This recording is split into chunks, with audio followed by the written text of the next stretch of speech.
YCP అధికారంలో ఉన్నప్పుడు సాగించిన అడ్డగోలు వ్యవహారాలు ఒక్కొక్కటిగా బయటపడుతున్నాయి. విజయనగరం ఎస్టేట్ కు చెందిన ప్రైవేట్ భూమిగా ఉన్న ఎకరం స్థలాన్ని ప్రభుత్వ భూమిగా చెబుతూ అప్పటి వైసీపీ ప్రభుత్వం తన పార్టీకి 33 ఏళ్లు లీజుకు కట్టబెట్టేసుకుంది. దీనిపై విజయనగరం సంస్థానం వారసుడు గోవా గవర్నర్ పూసపాటి అశోక్ గజపతిరాజు ఇటీవల కలెక్టర్కు ఫిర్యాదు చేయడంతో అసలు విషయం బయటపడింది.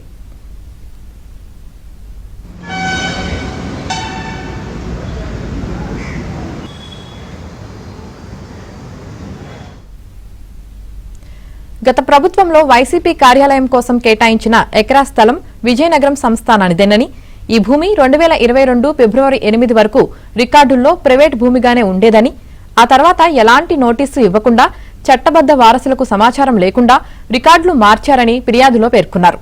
ఈ భూమి దివంగత పీవీజీ రాజు వారసులకు చెందుతుందని, తాను కూడా చట్టబద్ద వారసుడినని తెలిపారు.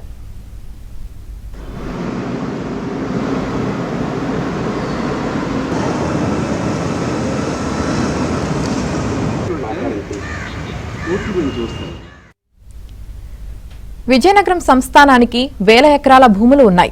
స్వాతంత్ర్యం అనంతరం సంస్థానాల విలీన ప్రక్రియతో అవన్నీ ప్రైవేటు ఆస్తులుగా మారాయి.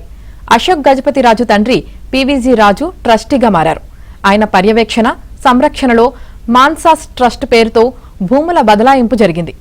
మహారాజుపేట సర్వే రికార్డుల్లో 4 ఎకరాల 76 సెంట్ల భూమి మొదట విజయనగరం ఎస్టేట్ కు చెందిన ప్రైవేటు భూమిగా ఉంది. 2022 జనవరి 28న అప్పటి టౌన్ సర్వేయర్ డిప్యూటీ ఎగ్జిక్యూటివ్ ఇంజనీర్తో కలిసి తనిఖీ చేసిన తర్వాత అది ప్రభుత్వ భూమి అంటూ అప్పటి తహసీల్దార్ ప్రభాకర్ రావు కలెక్టర్ సూర్యకుమారికి నివేదిక ఇచ్చారు. 2022 జూన్ 23న పూర్తి స్థాయిలో ఆ భూమిని తహసీల్దార్ వైసీపీకి అప్పగించారు.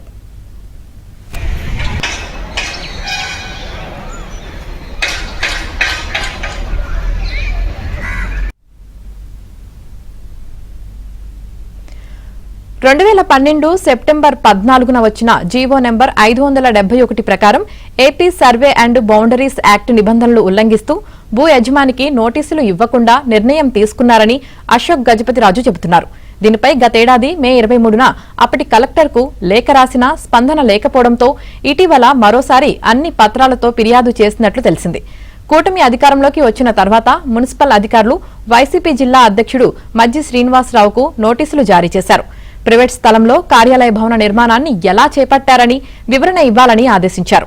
అయినా వైసీపీ నేతల నుంచి స్పందన లేదు.